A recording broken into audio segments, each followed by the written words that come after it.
MUDA site ಹಂಚಿಕೆ ಹಗರಣದಲ್ಲಿ CM Siddaramaiah ಅವರ ಪಾತ್ರಕ್ಕೆ ಸಂಬಂಧಪಟ್ಟಂತೆ ತನಿಖೆ ಮಾಡಬೇಕು ಅಂತ ಹೈಕೋರ್ಟ್ ಏನು ನಿರ್ದೇಶನ ಕೊಡ್ತು ಲೋಕಾಯುಕ್ತಕ್ಕೆ.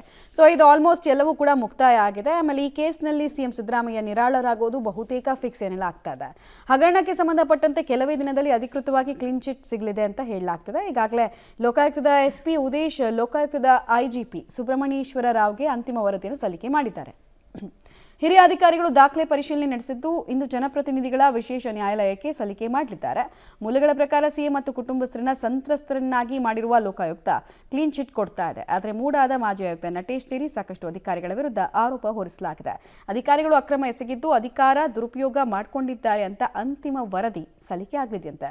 ಸೊ ಈ ಪ್ರಕರಣದಲ್ಲಿ ಯಾರ್ಯಾರು ಒಂದಂತೂ ಅರ್ಥ ಮಾಡ್ಕೊಳ್ಬೇಕು, ಯಾರ್ಯಾವ ಅಧಿಕಾರಿಗಳು ರಾಜಕಾರಣಿಗಳ ತಾಳಕ್ಕೆ ತಕ್ಕಂತ ಕುಣಿತಾರೆ, ಕುತ್ತಿಗೆಗೆ ಬರೋದು ಅವರಿಗೆ ಅನ್ನೋದನ್ನ ಅರ್ಥ ಮಾಡ್ಕೊಳ್ಬೇಕು. ಮತ್ತು ದೂರುದಾರರಿಗೆ ಒಂದು ಆತಂಕ ಇತ್ತು ಲೋಕಾಯುಕ್ತ ತನಿಖೆ ಬಗ್ಗೆ, ಎಲ್ಲಿ ಕ್ಲೀನ್ ಚಿಟ್ ಸಿಕ್ಬಿಡುತ್ತೆ, ಎಲ್ಲಿ ನಿರಾಳರಾಗ್ಬಿಡ್ತಾರೆ ಅಂತ. ಅದೇ ಥರದ ಆತಂಕ ಹೆಚ್ಚಳ ಆಗುವಂತಹ ವರದಿಯಂತೆ.